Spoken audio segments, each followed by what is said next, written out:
Look at this map. Greenland looks almost the same size as the continent of Africa, right? But it's wrong. Africa is 14 times larger than Greenland. Every map you've ever seen has been lying to you. Let me show you why. The problem comes from something called the Mercator Projection, a method used since the 16th century to flatten the Earth's surface onto a two-dimensional plane. The catch? The closer you get to the poles, the more distorted and inflated the land masses become. That's why Russia, Canada, and Greenland appear colossal on standard maps, while countries near the equator are shown much closer to their true scale. There is a web tool called the True Size that fixes exactly this issue. You can pick any country, drag it across the map, and see how dramatically it shrinks when moved toward the equator, or how massively it balloons when shifted toward the poles. I've put the link in the description so you can check it out yourself easily. Let's start with Greenland. We'll compare to various countries and you'll see just how different its real size is from what we're used to on conventional maps. It's far smaller. On a typical map, Greenland looks roughly the size of Africa, but in reality, Africa is 14 times bigger. Next up, Russia. Like Greenland, Russia looks enormous on a map, but when we drag it down toward the equator, you can see it shrinks significantly. Let's compare it with a few other nations. Interestingly, Russia's total area is roughly equal to that of most African countries combined. Now let's take Brazil. Brazil is one of the world's largest countries, and right here you can already see it appears larger than Greenland. Let's compare its size with a few others. Brazil almost covers the entire continent of Europe. Moving on to the United States, another major landmass. Let's see how it really measures up when placed alongside other countries on a true scale map.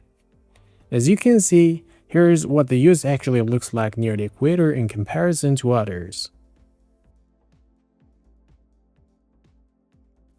Now for one of the most fascinating countries on this list, Chile.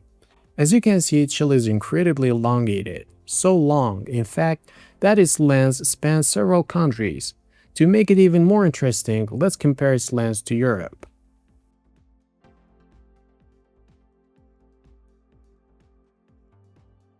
Look at that, Chile is almost as long as the entire European continent. Next is Argentina. Let's see how its shape and size compare across different regions of the world.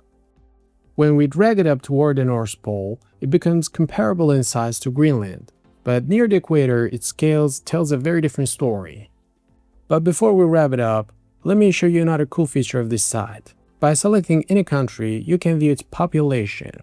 Just hover over it and both area and population data will appear. Let's line up a few countries and compare their populations. For instance, Greenland is one of the least populated on this list, while China and India rank among the most populated in the world.